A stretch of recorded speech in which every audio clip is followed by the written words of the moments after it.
that should say the Blackboard app.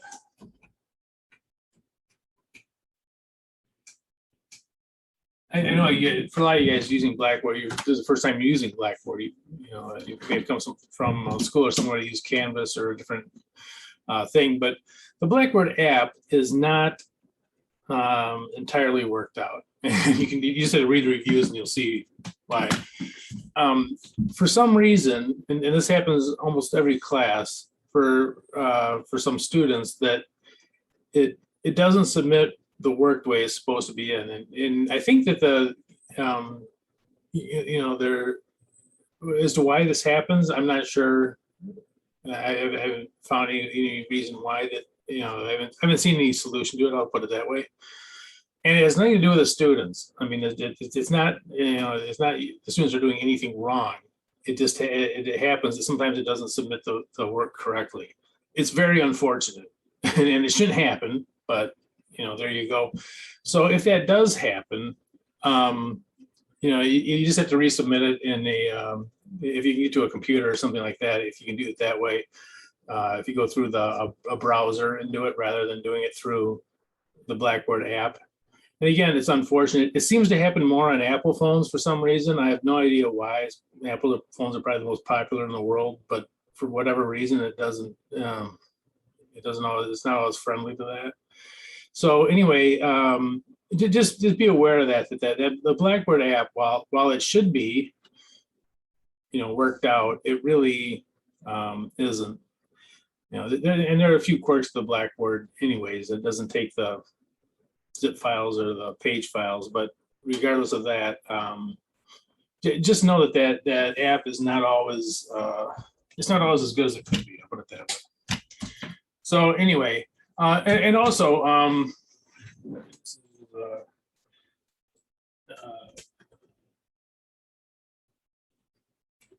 I send out the exams in the email, and the reason for doing that is because different people get different exams. There's 8 different forms of the exam basically for every.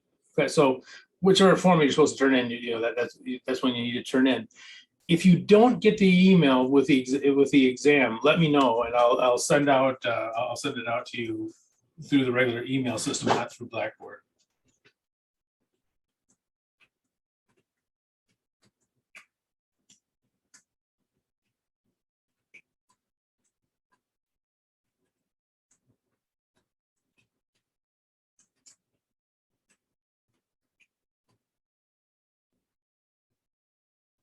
And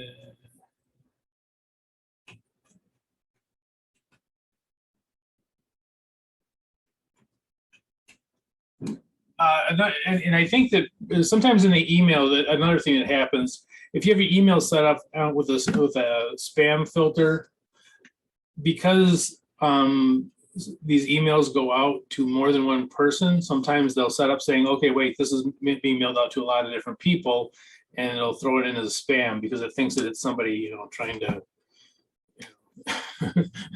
saying you won $1 million and send your bank information or something. So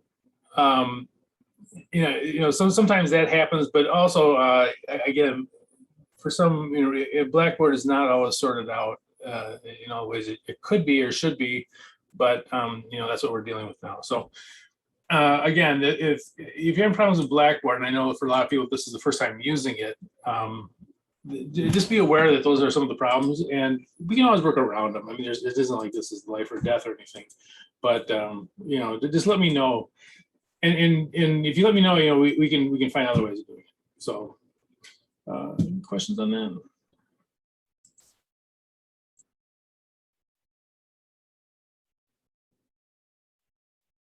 Okay. Yeah.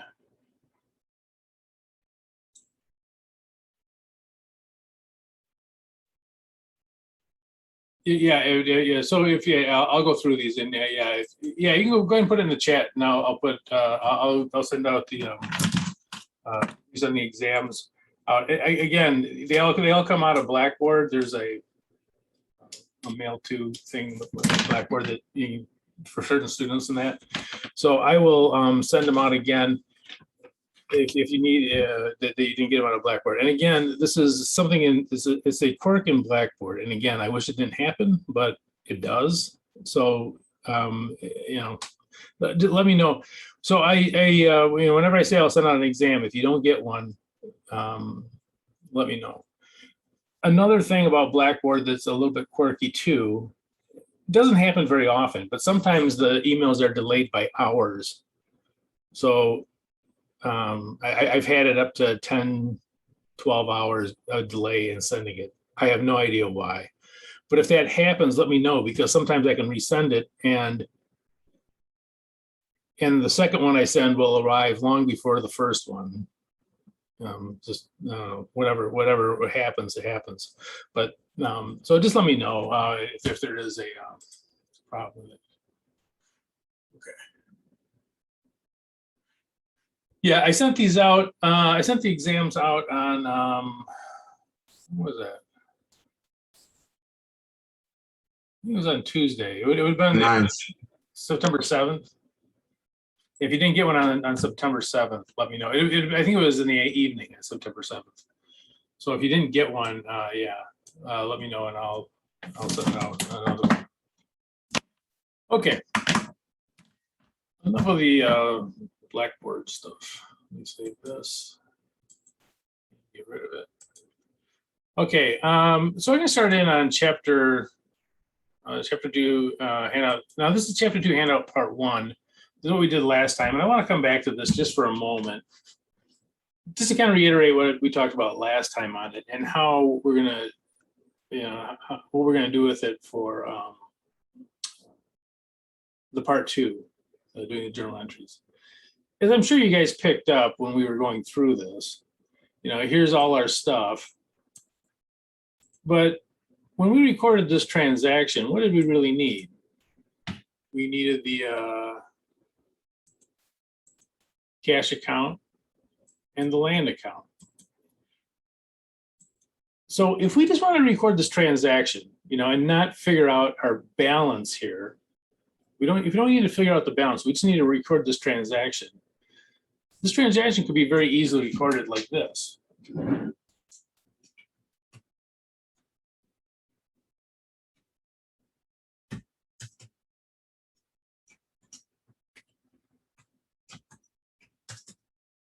Right? I mean, this is the only thing that actually happened in the transaction. We didn't need to do all this other stuff. I mean, now this doesn't give us the balance, but if we just need to record the transaction, we don't record what happens, so this is all we really need. And this, for all of these, what do we need here? We need cash and equipment. This is, oops, that might spell cash.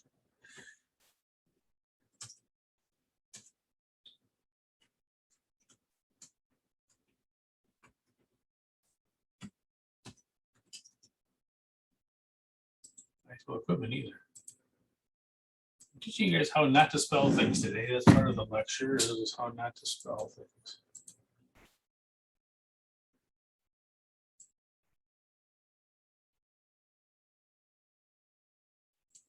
Okay, so this is the you get kind of the idea though that okay, we don't really need all this stuff. It isn't that it's wrong. It's not wrong. It's fine, but it isn't just necessary. So instead of doing all this, we could simply do this. And so that's kind of the whole point of what we're going to come up to next in part 2, is that we can record transactions much more quickly than all of this. Okay. So that we can record transactions quickly. And that's really what it is. It's about getting a transaction. Now, if I just write this down, we really don't know what our total cash is. We don't know what our cash is. We have to do a little bit more work. But if we just need to record the transaction, I mean, this is, this is all we really need. That. Okay, so let's go to, and by the way, you don't have to turn this away or anything. I was just kind of showing it. Read this one now. Need that right now. Okay, so this is the one we're going to start on today.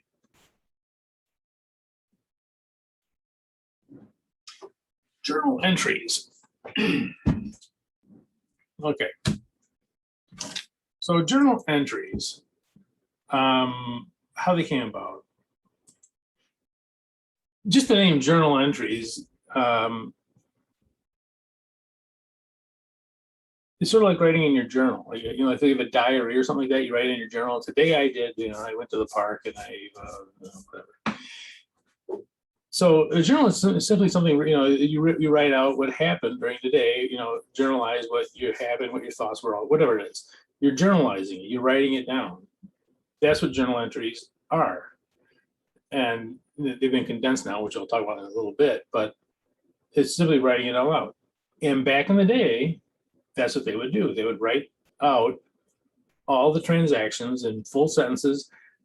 Accountants were more like English majors back in the day. You know, they were literate. They knew how to, you know, they would write, and they would you know, dip in the inkwell and write out all the transactions.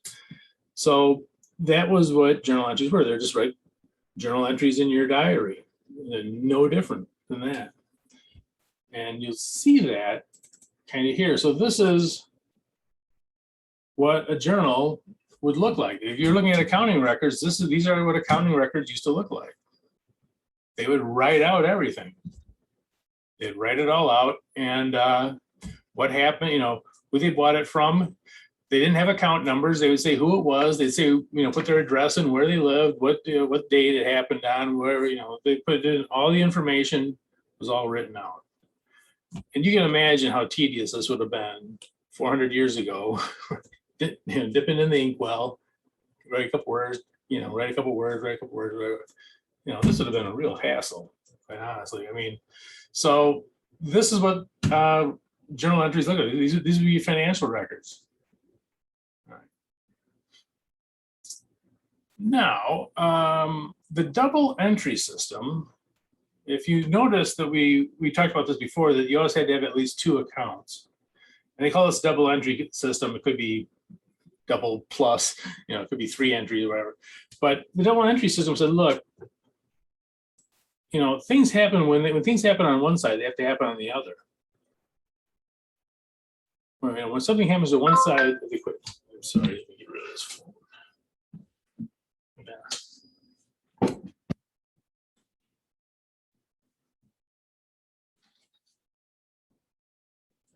Apologize.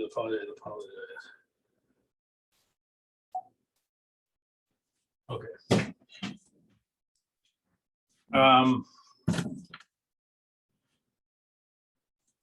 So it says, okay, when someone having the other side, it happens to both of them. Now you can there's still a little cumbersome. There's still some writing in here. Okay, but it's shorter than this. So as we, you know, went on and started shortening this down, and you can imagine you're sitting there writing all of this down. You're smart. You want to do other things and sit there and write these down. You say, okay, what do I really need to write down this transaction and to go on with it? And that's how they came up with the journal entry system, which we're going to talk about here. Okay, so, and this is the same as the first journal entry we had in the handout part 1, which I should probably bring up again. Right. You know, this is this journal entry. This is this transaction, I should say. Right. Land, excuse me, cash minus 300 and land plus 300. So that's the same entry. It's the same as this. No, it's not. The same as this one. Land increased and cash decreased. Okay, so those are the only 2 accounts we need. This is the journal entry. Now it's been filled in, just, you know, so you can't see where it comes from. Now we have debits and credits, and this is where it gets confusing. For most of you, this is the first time you'll see debits and credits. Now forget everything you know about a debit and a credit card. That means nothing to us. I'll tell you how those terms kind of came about, but debits and credits are, for us, they could just as easily say left and right. This can be left and right. There is no connotation of what a debit is or what a credit is.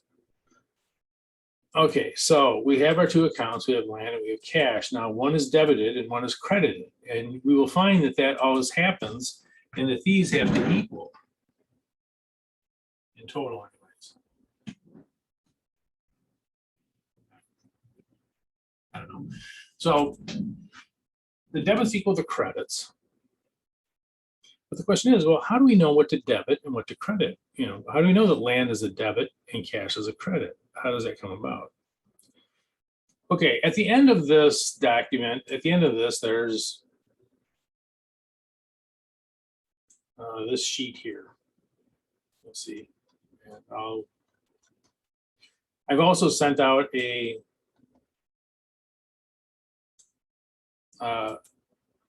if you look at the account, what's it called? This is hiding my name of it. Debits and credits. What an original name. I came up with that myself. Okay, so this is so there's a 7 sheet. This is the same thing that's on your handout. Okay, this is the same thing that's on the Chapter 2, Part 2 handout. And this kind of tells us what we debit and what we credit. There's also a second page here that's even more boiled down that looks like this. Oops.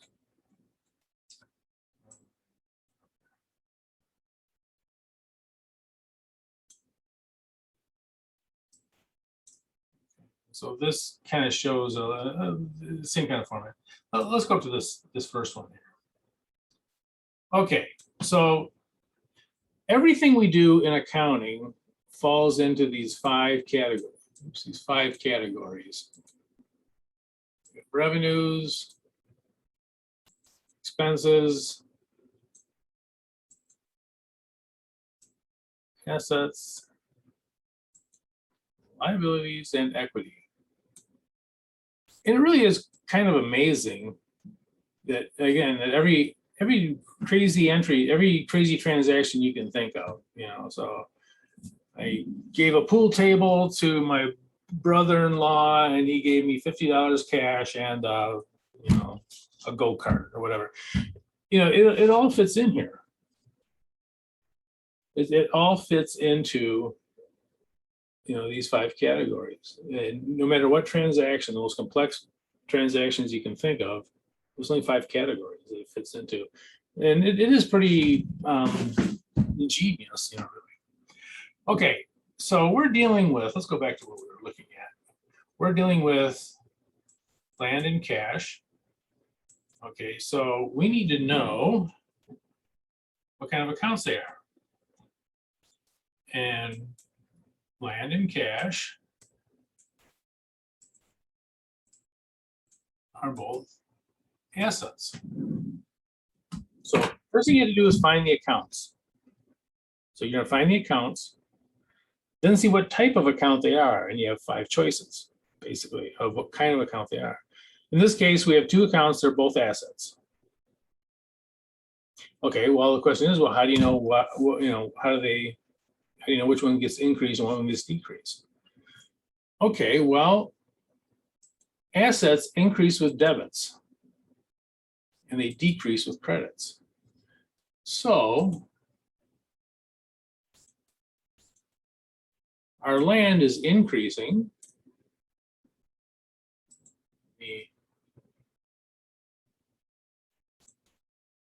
It's a little bit bigger.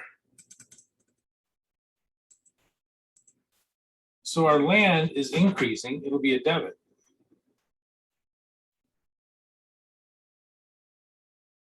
Our cash, maybe this is a 2-parter.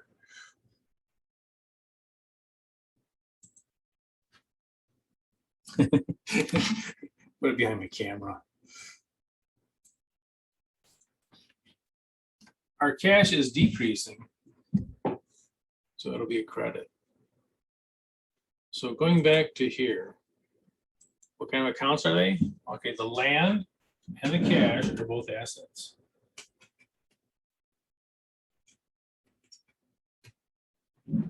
both assets. So when they increase,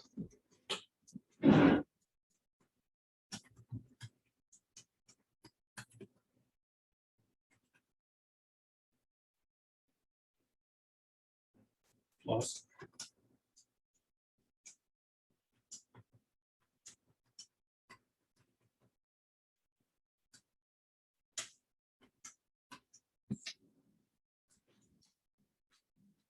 you don't need to put this in. If I put this in for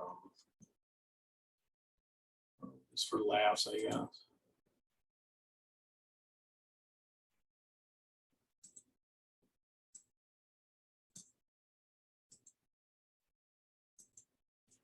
So here's the beauty of this thing. It's hard to make an error when entering this. Why? Because the debits have to equal the credits. So if you end up with 2 debits and no credits, you'll know something's wrong. Well, this can't be right. So the big thing is, of this debit and credit system is that it makes it difficult to have an error because most of the time it's going to get caught. I mean, it is a completely foolproof, but it's it's very helpful. And another thing is that someone can look at this journal entry who knows journal entries, and they can immediately know what happened. They don't need the whole paragraph they used to write out. We bought land, we paid cash to this and this person on this date, and this is, the land is located here. None of that. Look at this, you go, okay, they bought land for $300. So it's a very quick way of doing it. Now, they still call them journal entries. And if you look at this, it does not look like, this is not something you put in your diary. You can put debits and credits in your diary. But it does work for accounting. So anyway, that's what we're going to. So again, if this looks completely bizarre, it should. It's 400-year-old shorthand. It's something that was made 400 years ago. It's shorthand to write down transactions. Why do we still use it? Because it's the best thing we've come up with. Every now and then someone tries to get rid of debits and credits and they come up with something, they come up with right and left or something, they come up with the same thing. So anyway, okay, so let's go to the next transaction. And this one I did not fill out. Okay, so we have paid cash. Let's make that.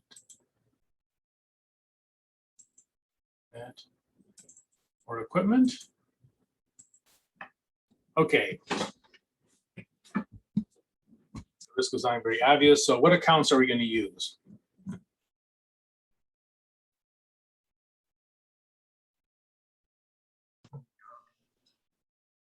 Cash and equipment. Yep. So we're going to have cash. Oops.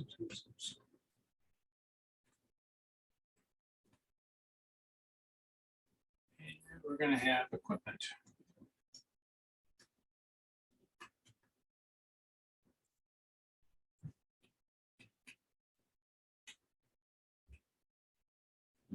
Okay, so these are the 2 accounts that we're going to have.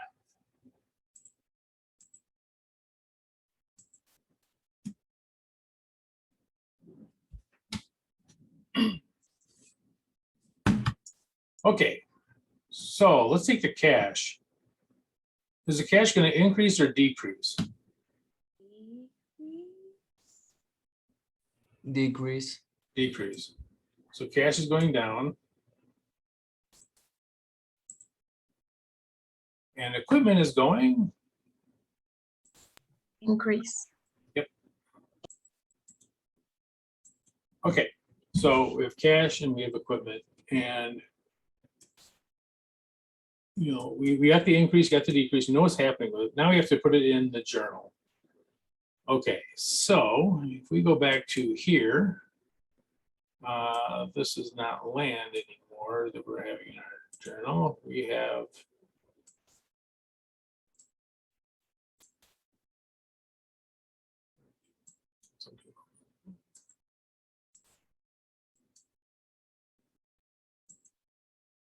equipment. So equipment is increasing, cash is decreasing. Okay, so let's go back here. Okay, so, let's put a date in, how about? So we put the date in, so we tell people when this happened. You can probably just put that in if you want. Stick the 21 on there or not, but. Okay, so cash, it's an asset.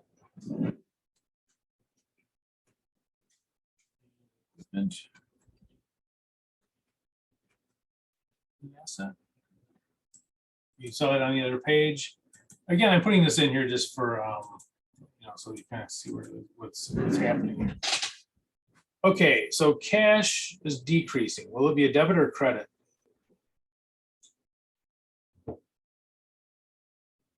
Credit. Good. Cash is decreasing. It's going to be a credit. It decreases with credit. Again, forget everything you know about credit cards or crediting your account or whatever. It means nothing to us. Debit credit just means left and right as far as we're concerned. Okay, so it's going to be credit. And equipment is going to be debit or credit? Debit. Debit. Okay. So I'm going to write these in, and I'm going to explain to you a little bit something kind of quirky about the journal entries. Okay, I'm going to put equipment first. I'll tell you why in a second.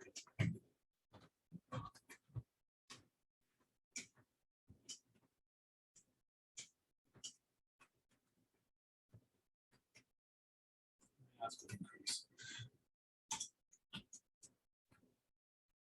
400.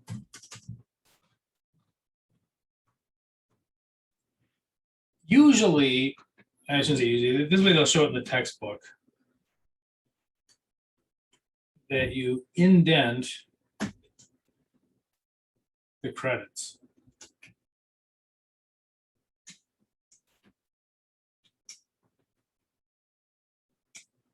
I don't care if you do or not, to be honest with you. But that's the way they show it in the book. Okay. So here's the quirky thing about kind of the textbook. Fine.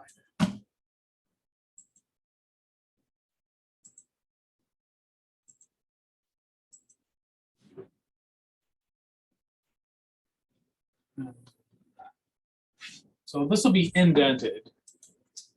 The credits are indented. And they usually show the debits going first. I'm not sure how this came about in textbooks, but for whatever reason, they show the debits going first, and they say that this is the convention. There actually are no rules about what comes first. So if you put the credits first and the debits second, that's fine with me. Now, you might run into an accounting teacher that doesn't, that says debits have to come first. In real life, I mean, I've seen transactions that are, tens of accounts in there, and their debits and credits are all over the place. But in textbooks, they'll tell you that the debits go first, the credits go second. There actually is no accounting rule on that. It's just something that kind of is grown up, that especially in the textbooks, that's what goes first. And I tell you that for a couple of reasons. First of all, you may have an instructor later on, especially if you're going into accounting, that says put your debits first. But you also, if you're doing it, if you have a class where you have to enter the journal entries online, they'll sometimes ding you for not putting debits first. So just, again, in this class, if you put cash first, as long as it's a credit, that's fine. And equipment second is a debit, that's fine. I don't care the order. And there actually is no accounting rule on the order. It just, for whatever reason. And if you don't indent, that's fine too. As long as it's a credit, that's fine also. A couple of quirks, but anyway, so this is our journal entry. This is the first kind of journal entry that we just did, is this. You said that we don't have to put like the asset increase thing in there either, right? No, you don't need to put that in there either. Right. I mean, I put that in there just in case someone is wondering why we did that, why it's a debit, why it's a credit, but you do not need to put those in. So, and that's the beauty of this thing. You just take two accounts, equipment, cash, put the numbers in.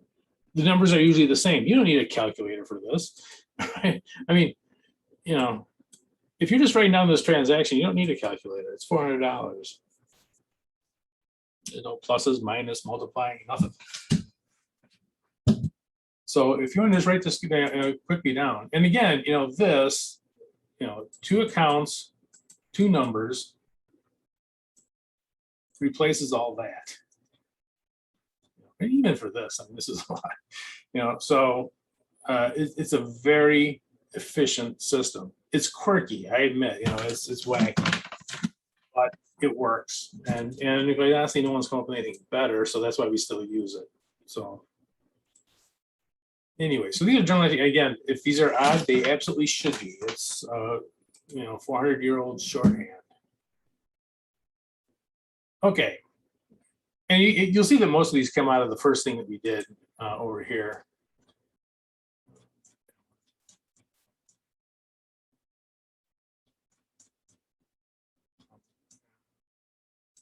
The order on these? I must have changed the order on these for some reason. Can you go back up real quick, Professor? Yeah. This one? Yeah. Yeah. All right, I got it. Thank you. Yeah, so coming out of this one now, again, we have 3 accounts. Okay, well,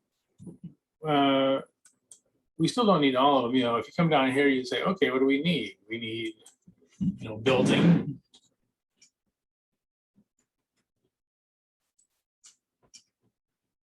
We need land, and we need mortgage payable.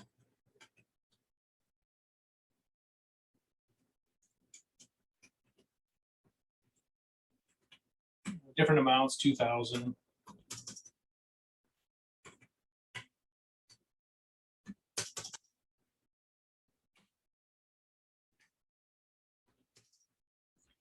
But this is all we need.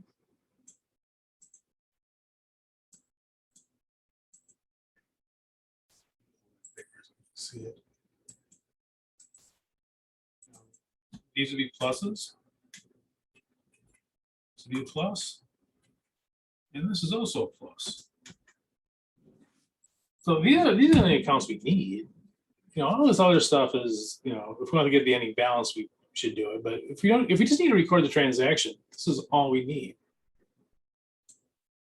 We don't have to write out anything other than that. So that's what we're going to do here. So, okay, so we kind of got the accounts. We just talked about them. So land.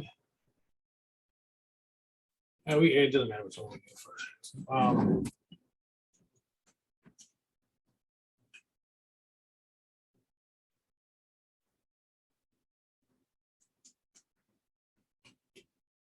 We have mortgage payable.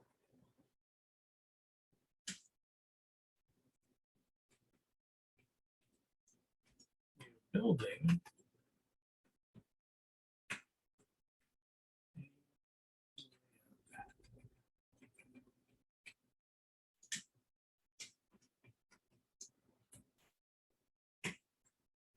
Okay. So these are the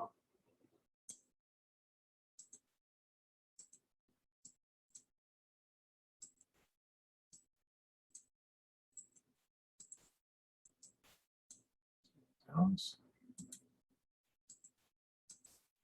Okay, and for all 3 of these, the mortgage is going up. Remember, we borrowed more money now, so we are going to increase the mortgage payable. We have more buildings now, or maybe it's our only building, but regardless, as the buildings are going up, and so is, oops, I don't want to do that.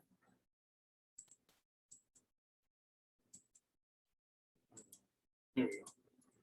So these are all increasing.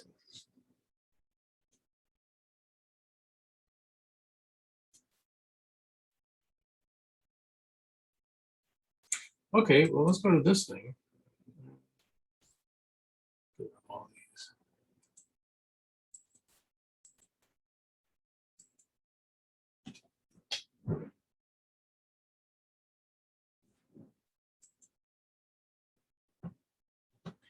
All right. So let's see, we have land.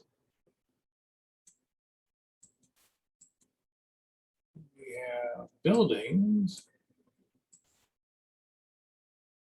And we have way down here, mortgage payable.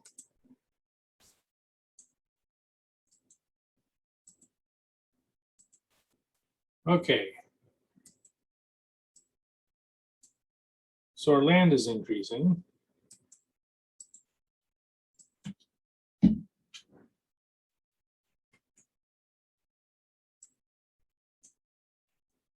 Our building is also increasing. So those are both assets, they're both increasing. And our accounts payable is increasing. Now notice, accounts payable, it increases with a credit. Right? So then it gets a little kooky. Liabilities, they're going to increase with a credit. So looking at this, are debits always pluses and credits always minuses?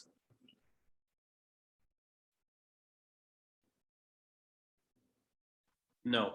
No, it depends on the account. It depends on the account. So that's why we have to identify where the account goes first.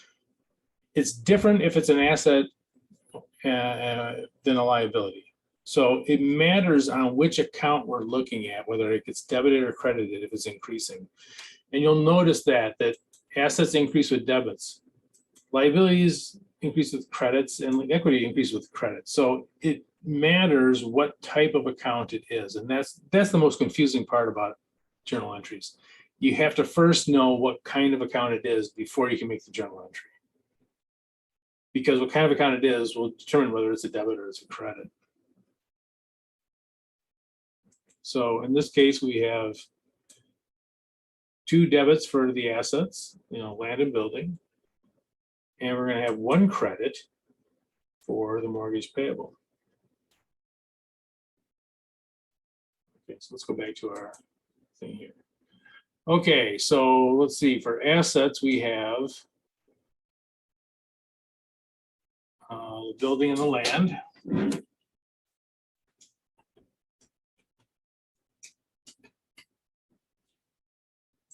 So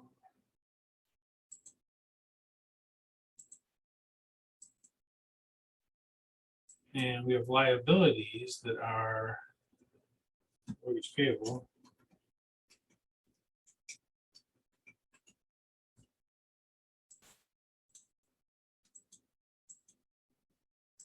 You notice in this case, because they're both, all of them are going up. It really is kind of like this.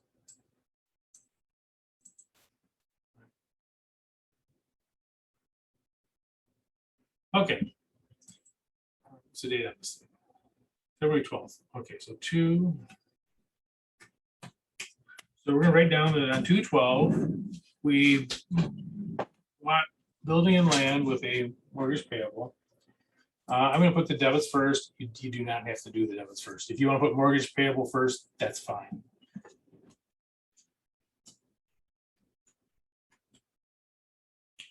So we have a building. It's an asset increasing.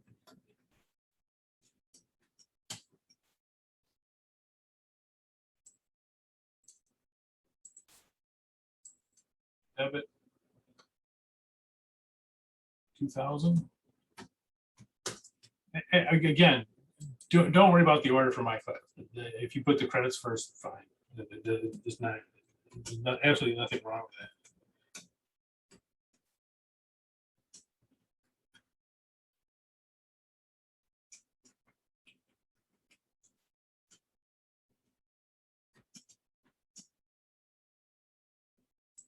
Wait a minute, I didn't do it this way before.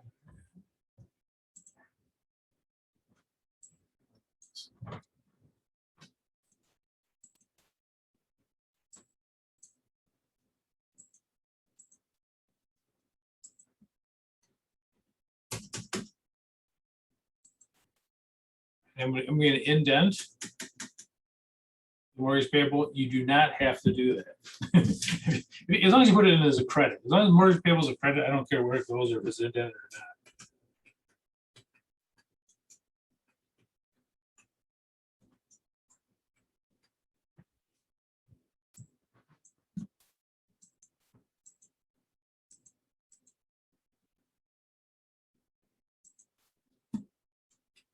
Oops.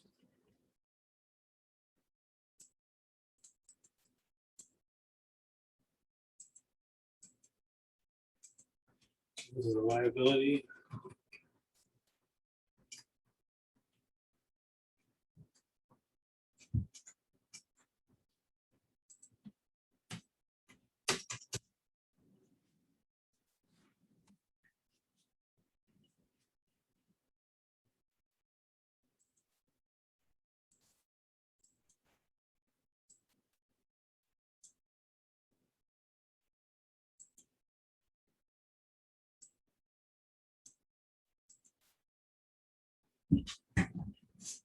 Now, the those have to equal the credits. So it doesn't necessarily mean that they can only have one count. You have more than one count, but they must equal in total. And you'll notice what they do. There's 3,000 over here. There's 3,000 over here. So as long as your debits equal your credits, very good chance that the journal entry is correct. Not 100% foolproof, but pretty close. And again, if you're making a couple things, if you're making a journal entry, and if they don't balance, it's incorrect. But also, you'll notice something. Especially with only two accounts.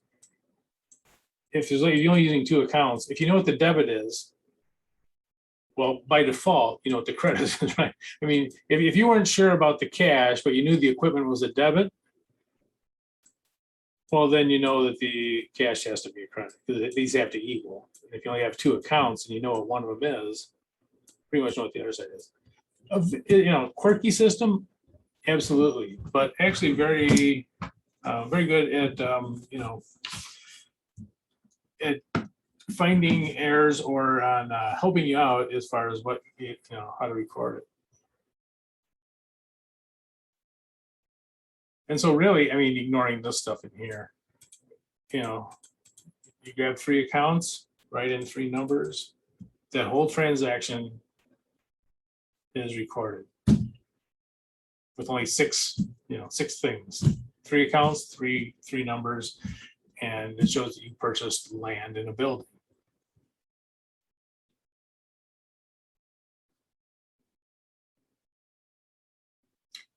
I'm not sure why I have three here. We only have two accounts. Okay, so let's see. So let's go to this one. So we had supplies were purchased on account.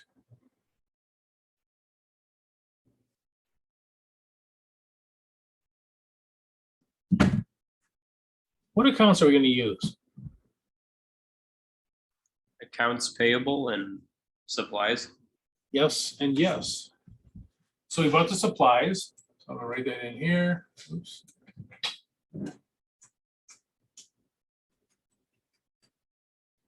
Oops. Again. And good, it is accounts payable.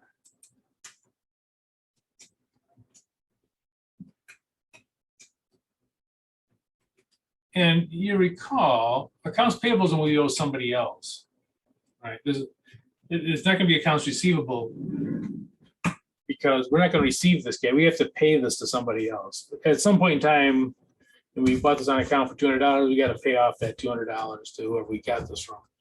And I don't know why I have this third account in here. There is no third account. So these are the two accounts that we need. Supplies. Payable. Okay, is our supplies going up or down? Up. Here's the tricky one. Accounts payable is going up or down? Up. Up. Very good. These are both increasing. We got more supplies, but now we owe more money. I didn't bold that. Hold on. We owe more money now, so our liabilities are going up. Okay, so liabilities are going up. Supplies are going up. I know this is confusing, but yeah. So coming back to this down here.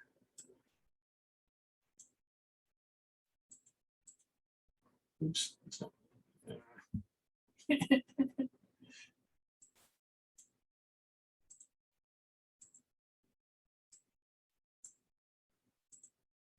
Okay, yeah, right now, let's see. So we have supplies, oops, going up.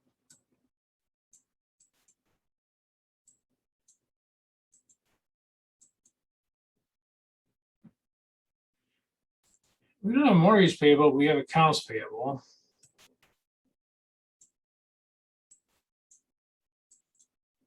And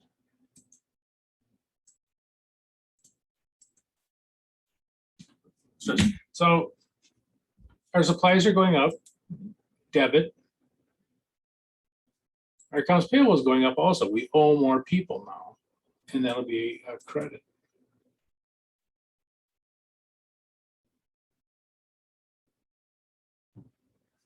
This is, I don't want to delete it because I might need it later on, but I'll keep my little arrow up there away from it. Okay, Wait, so do we choose accounts payable again, if you don't mind explaining that? yeah, let's go ahead. It's because we owe more money. When you owe money, it's sort of like this. When you owe money, it's going to be accounts payable. If money is owed to you, then it's going to be accounts receivable. So when they say something bought on an account, you say, okay, well, is this an accounts payable or an accounts receivable? And accounts receivable is when someone's going to pay us. Now, when you go buy supplies for $200, you don't expect that they're going to give you another $200 and you walk out the door. So what this is saying, okay, when we owe somebody money, it's going to be accounts payable. Let me write that out.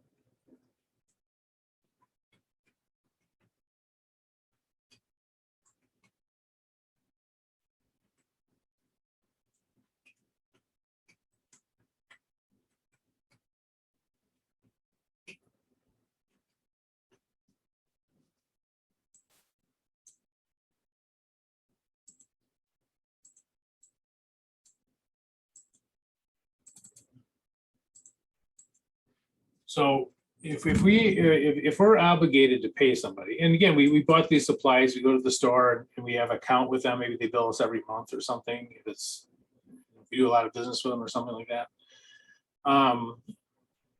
Anyway, when this is purchased on account, then we say, okay, we got the supplies, but we still have to pay for them. So we owe money. So liabilities are when you owe money.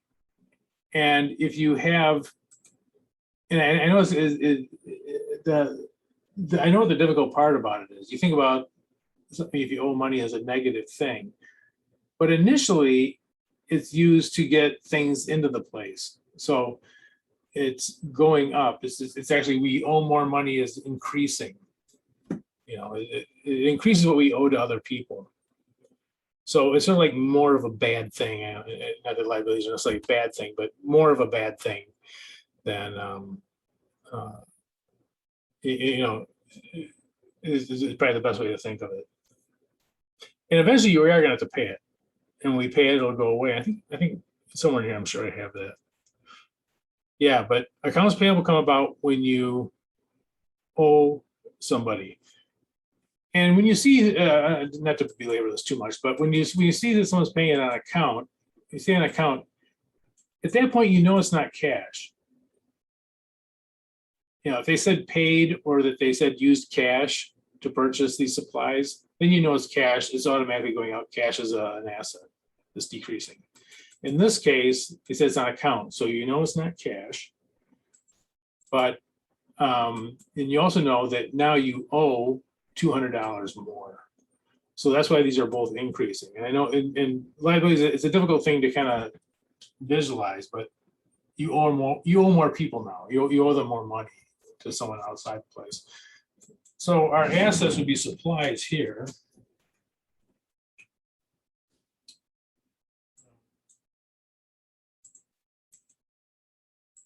And over here, we have accounts payable.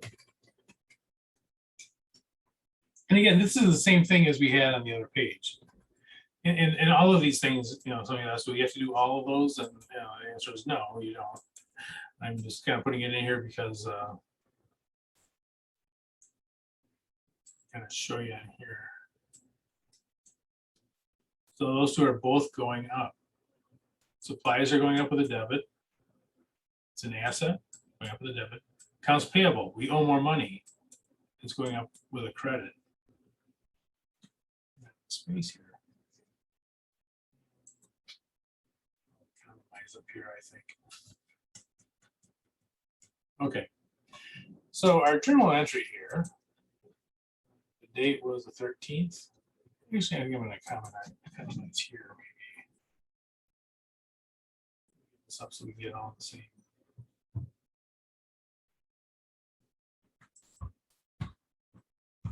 Okay, so the date was the 13th.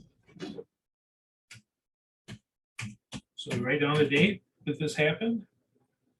We're going to grab the two accounts that we need.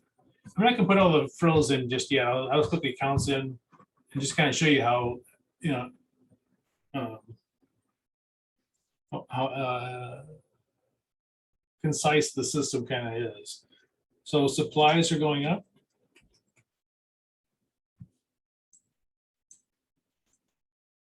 $200.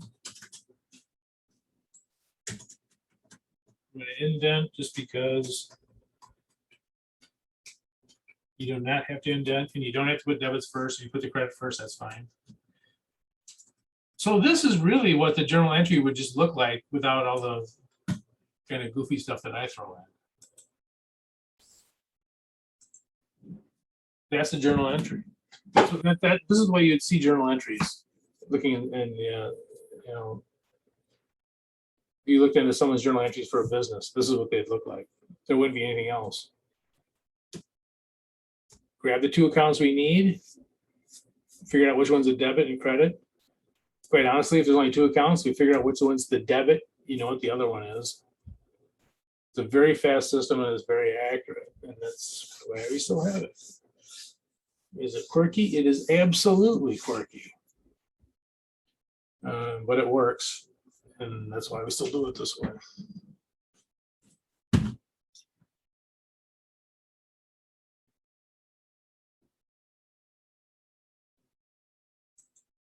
Let's go to the next one. By the way, we're going to do a lot of these. So, if this stuff seems weird, it should. This is the first time you've seen it. It's 400-year-old shorthand. It would be strange if it wasn't, unusual to you.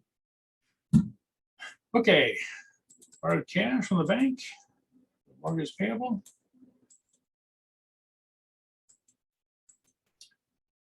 So what accounts?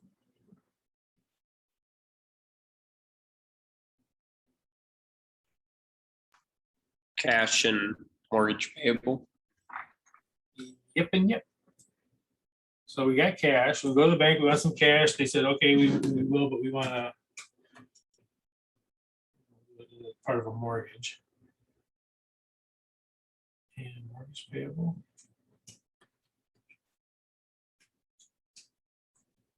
That's spelled like that. I was showing you guys how not to spell mortgage payable. I'll show you guys what to watch out for.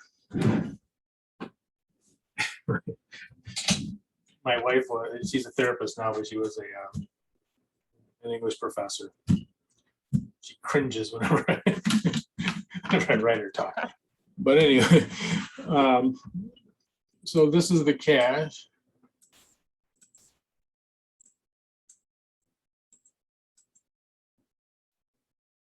Okay, so is the cash going up or down? Down. Increase. Yeah, it's actually going. It's actually more. And this is kind of another thing that I think about. Whenever you borrow money, it's true that you owe more money, but whenever you borrow money, at least initially, you have more cash, right? So you go to the bank, you borrow money. They say, okay, sign off on this mortgage or whatever it is. and they give you the cash. Now you have to pay it off, but you have that cash to work with, and that's why, you know, probably why you went in the first place. So it is actually going to increase. Okay, the very tricky one, mortgage payable. Increase. Good, we owe more money now. We owe $5,000 more money now. So this increases our liability. So again, if you want to, I mean, we can, you know, we can go at it. So I don't know if this is more confusing coming down here or not, but I'll do it one more time here. And then okay, so this is cash. This is mortgage payable.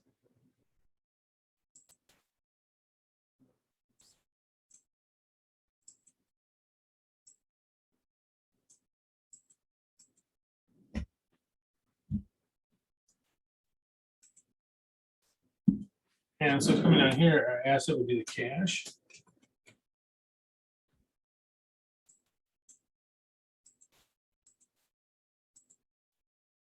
And mortgage payable.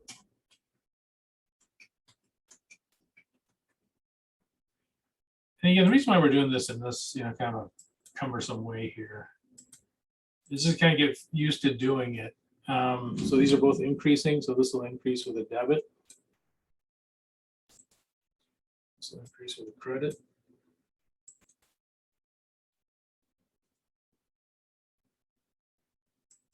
So this is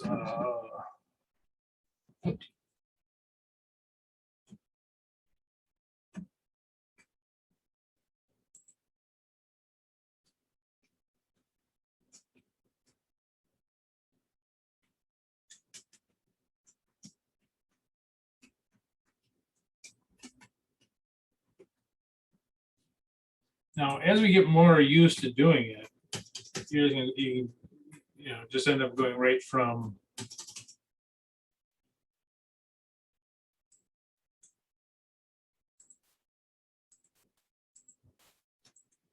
let's go right from the transaction to this.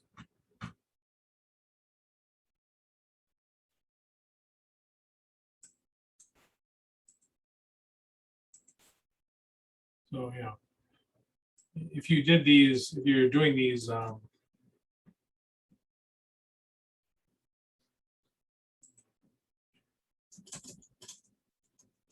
used to doing them, you know, they look like this.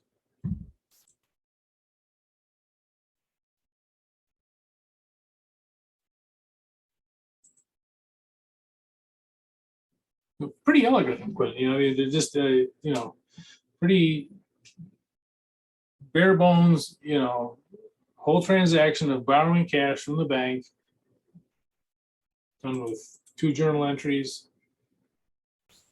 2 amounts, and the amounts are the same, so this isn't complex either. You know, you could, if you're used to using journal entries, you could do this in a few seconds.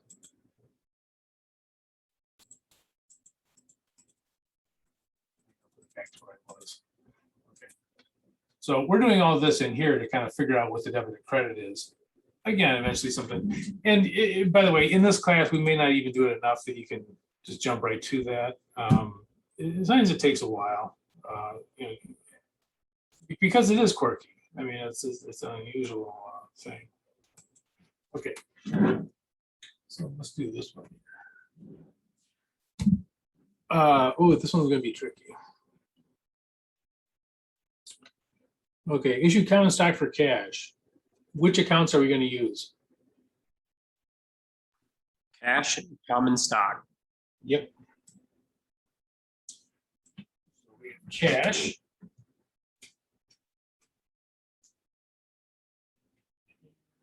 Common stock.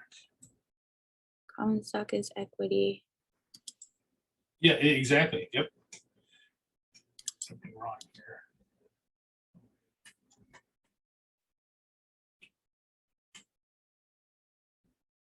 Yeah, so we have cash.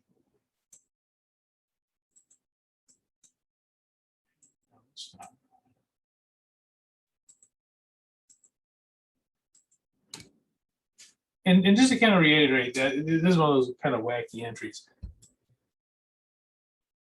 First of all, common stock entries in a small company anyways, they're very rare. Who the owner is switching.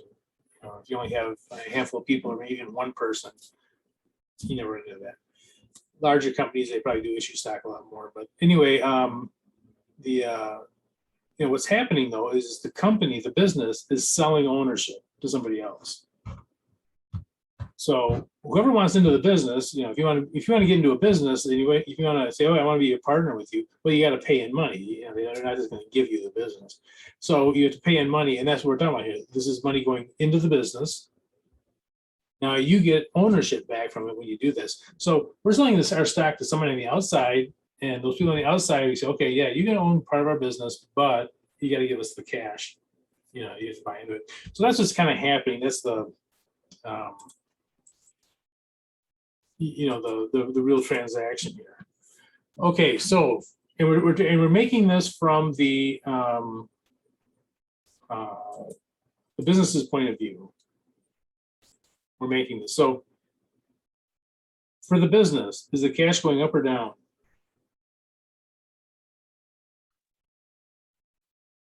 Up. Up. Good. Someone wanted to buy into our business. We said, okay, that's fine. We'll give you this much ownership, and you give us $2,000 cash, and they did. So the cash for the business is going up. Here's another tricky part, though. Do we have more owners or less owners now? More. It's going to increase. So we have more cash, but we also have more owners now. Okay, so, you guys want me to go back to this one? Is this one confusing? Well, here, let me, so this is what this would look like down here. This is common stock.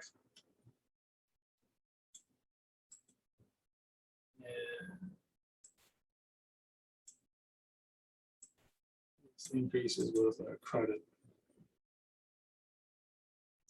So this is what it looks like here. Cash is going up. We have more cash. Down here, we have more owners, basically. Okay. So asset, cash.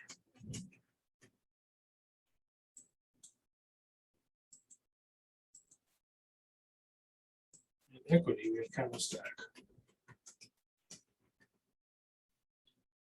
So we have more owners now.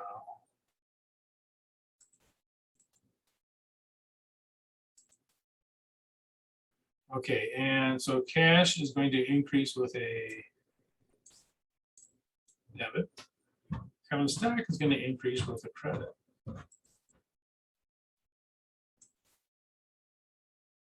April 3rd.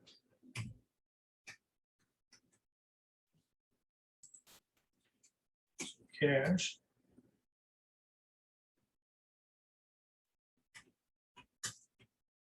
$2,000.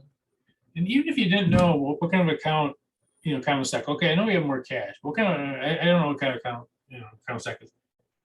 The view of journal entries is, it's a credit. Whatever account it is, because if you know that cash is the debit, then the other side is going to be the. And again, I don't care what order you put it in. The book will tell you what debits first. I do that just to match the book, but you don't need it. And there is no accounting rule that says debits have to come first.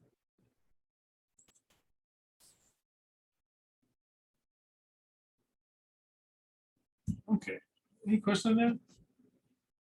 Probably a lot of questions on that. I think we'll stop there. I just want to do one more thing, and this is not.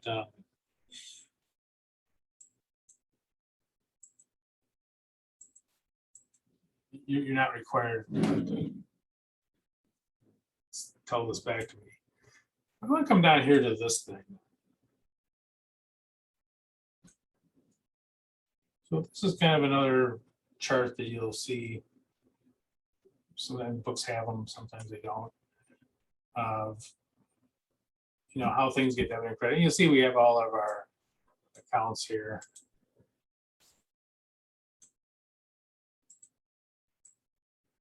Types of accounts, the 5 different types.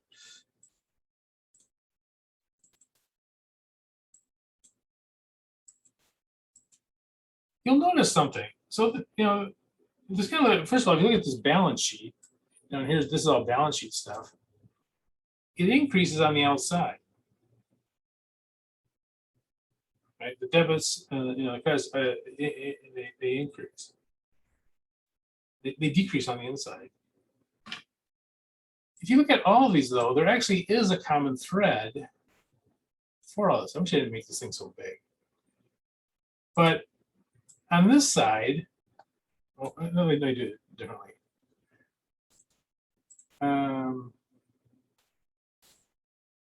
On this side, this is what you use money for. This is what you use cash for. What do you use cash for? You pay expenses. You buy equipment. You buy buildings. You buy inventory. So this side over here, these are really the uses of cash. Now, these are really the uses of cash. And over here, these are really the inflows.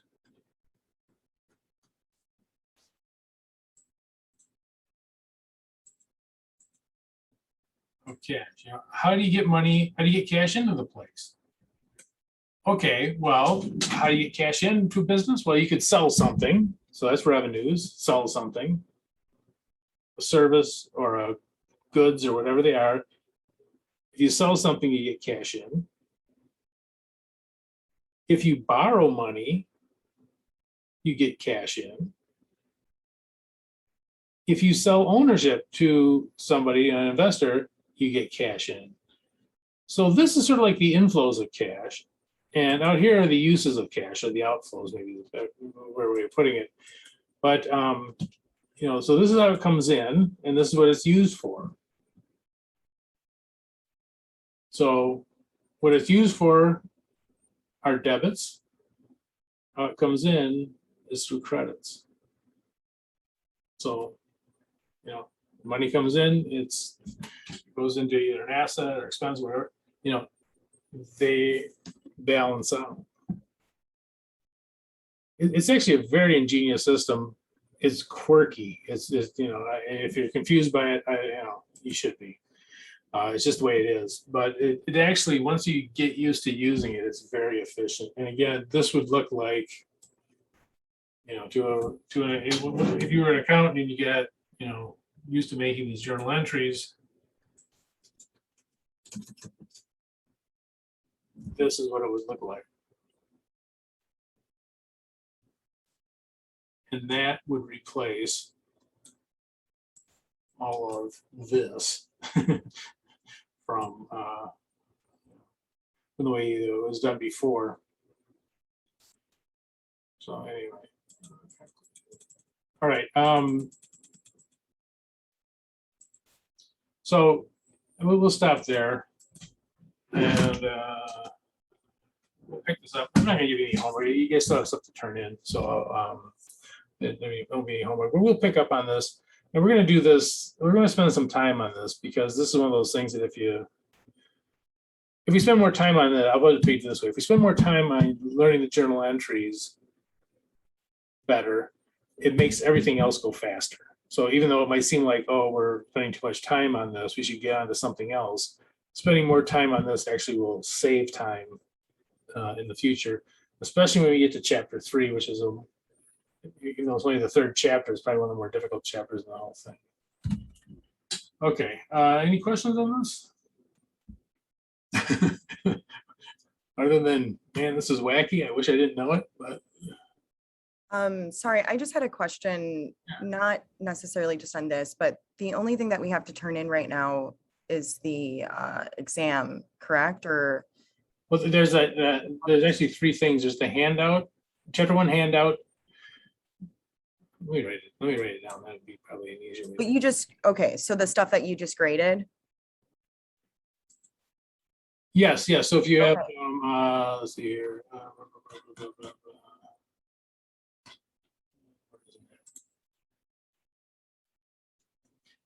Yeah, this handout isn't due for, I think, a week or so, or something like the chapter 2, part 1. So yeah, these first three, it's a bit bigger. So this is under submit handouts here. This thing. So these are the three things that are needed. And by the way, if you're ever wondering what needs to be turned in, if you go to submit handouts and exams to be graded, if you go here, and if you want to know when this has to be turned in, just click on it, and it'll say it is due Friday, September 10th. Oh, that should have been turned in. Yeah, so to answer your question, yeah. Well, the chapter 1 handout, and then the practice exam is due 17th, this Friday, and the exam is due this Friday also. Yeah, so if you ever need to know what do we need to turn in, if you go to submit handouts, things has to be graded. This we finished last class. This can be turned in. I think it's probably got a week 2 probably. Not Friday. So if you turn those in, yeah, so that's it. And, Awesome, thanks. yeah, I- Sorry. go ahead. No, when you mentioned that there's a few other things to turn in, I just assumed that there was something that I missed. That was all. Yeah, and again, and most of the stuff that we do here that you turned in, this is stuff we do in class. So, and if you miss a class, the videos are put up in probably, I don't know, usually by the end of the day, they're loaded up. So if you do miss a class, get the handout, oh, gee, I don't have the chapter 1 practice exam. The only thing that's not included in, I didn't put the handout for today, and I'll put that in. But class handouts. Is this thing frozen? There we go. If you ever need a handout, it's in class handouts here. The only thing that's not going to be in the class handouts are the exams. Those get emailed. Why do they get emailed? Every student gets there's different forms of the exam, and you need to turn in the form that I send out. So the only thing is you won't find in the course files are the exams. Exams get emailed to each student individually because you each have your own exam to turn in.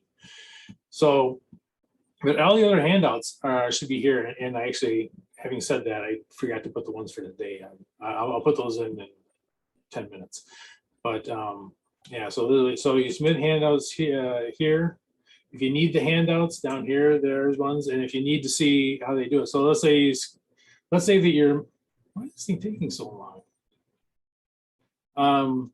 So let's say that you didn't get the chapter 1 practice exam part 2.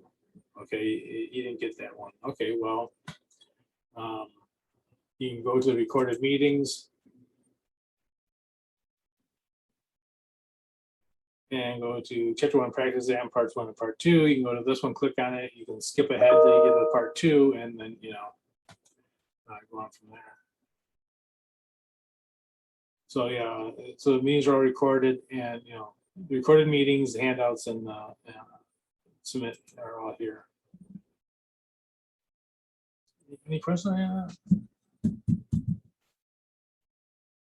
Okay. One other thing I want to tell you though, but some of you have already turned in the exam, and I graded. Well, I don't know if I graded all of them, but I graded most of them.